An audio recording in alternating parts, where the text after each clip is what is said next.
that a group of Jews came. And multiple narrations actually record this. This one is graded Hassan. There's another one that's graded Sahih. That's Sunan Abu Dawud 4447.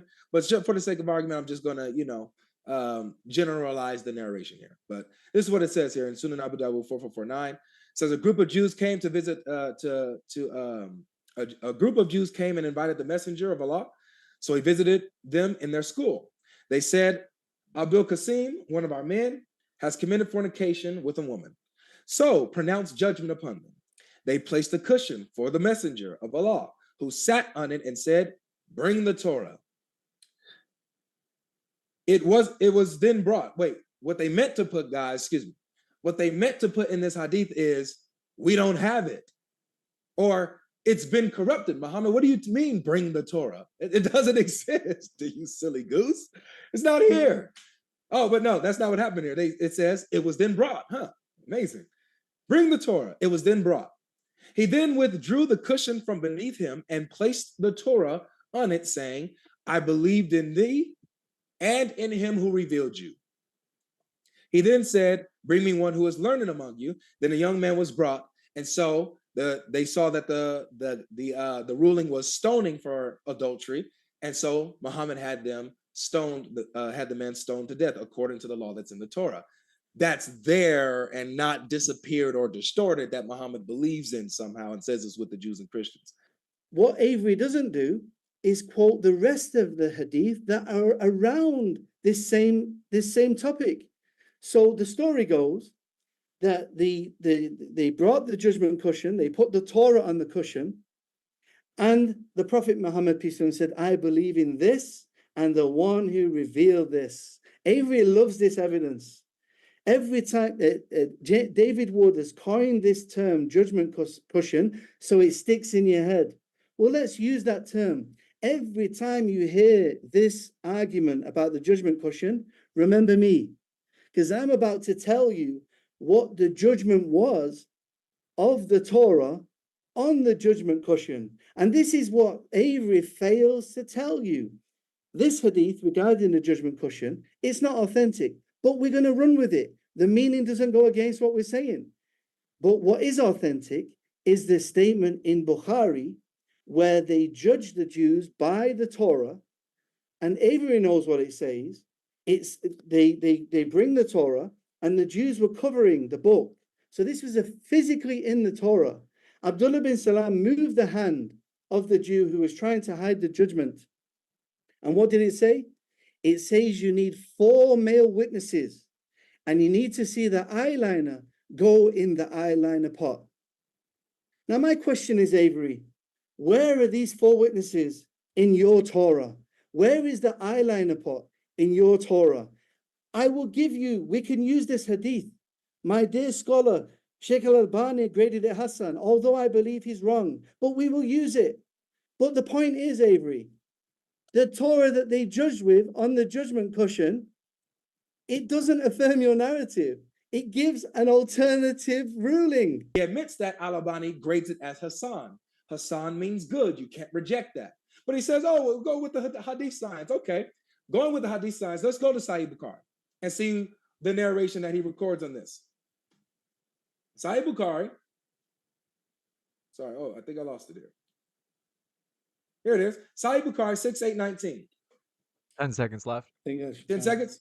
All right, I'll adjust this in my next rebuttal. 4 witnesses in the eyeliner pot, the Torah that is quoted on the judgment cushion, which everyone, is going to remember. The actual judgment that was given spoke about the 4 witnesses in the eyeliner pot. Is this in your Torah, or is this a heretical Torah that was around? That's not in the Torah that I have today, no. Okay, so it is clearly at least an alternative Torah that was in Medina at the time of Prophet Muhammad. Considering the whole Muslim dilemma is based on the judgment cushion and the Prophet putting it on it and saying, I believe in this and the one who revealed this, and the judgment itself doesn't agree with your Torah, shows me that the Muslim dilemma is finished today. You're finished, Avery. You're finished. Wallahi, you're finished. There's no chance. I hate to do this, Anytime. I've got to press you, John, to ask a question to Avery. Can I respond to that, what he just did? Because he's been responding, giving monologues. Can I respond to that? You said it, man. You said it. Yeah, I appreciate it. Sam is not going to be happy with you, man. I bet. And neither is Hamza going to be happy with you, because you're making the same mistake again. You're saying, oh, this isn't, if you don't have this in your Torah today, then it's not talking about your Torah. That doesn't logically follow, because you Yes, have your. yes. Muhammad swore over the Torah, which is the same Torah we have today. End of debate. John, do you agree? Oh, have you not been following? Have you not been following the debate? I've clearly outlined that the judgment cushion incident, that the judgment of the Torah that was on this judgment cushion, which has been coined by these guys, clearly did not match the judgment of the Old Testament. Okay, I've mentioned the hadith, which is in Bukhari. It had 4 witnesses, male witnesses. Okay, and you need to see the eyeliner go in the eyeliner pot. So every time you hear judgment cushion, please remember me and my ginger beard and know that the Muslim dilemma is over. Can I make a comment to that? Since all these questions are coming to him, I'd like to participate in that. Sure. Yeah, so it's interesting that he keeps mentioning the hadith about the judgment cushion. I mean, the way that he quoted the other hadith and misquoted it and misled us, I would expect, John, you got to quote the hadith that you're talking about verbatim and put it on the screen for us so we can all see. So make sure it says what it actually says that you're saying. Just because he insisted, we will post this here. But coming into a debate such as this, he should have done his thorough homework on the issue. If you would like to read the full hadith, check the description below. But I have a narration from Bukhari that says something different than what he's saying. So I don't know how we're supposed to deal with this. I don't know how we're supposed to deal with this. I don't know how we're supposed to deal with this. He will never deal with this with honesty and sincerity because we all know the intentions and the thought processes behind the missionary claims. Their only objective is to try and disprove Islam with whatever method they can, even if it is full of lies and misrepresentation. But there are sincere people out there who will come across this information. Avery and deceptive missionaries of his kind are the last people we should be understanding hadith from. If you are truly sincere about how to accurately handle Islamic sources and hadith, then listen to this from an Islamic scholar. The first thing to keep in mind is hadiths are just pieces of a puzzle. They're pieces of a puzzle. They're a puzzle that Muslim scholars are trying to put together to construct the answer to the question, what does God want from us? What is the right thing to do? What is pleasing in God's eyes in terms of our actions, in terms of our beliefs? And you can imagine if you have a revealed book like the Quran, and then you have the legacy of this teacher, this figure, this prophet who brought it, you're going to try and look to that legacy as much as you can for answers to any kind of question. Even the general questions, particular questions. So that's the hadiths are an attempt to collect this legacy. But it's very important to keep this in mind. They're just pieces of data. Hadiths are pieces of data. And it's a very big mistake. The biggest mistake one of the biggest mistakes Muslims make is to just listen to hadith and think that that's all there is to say about a particular issue.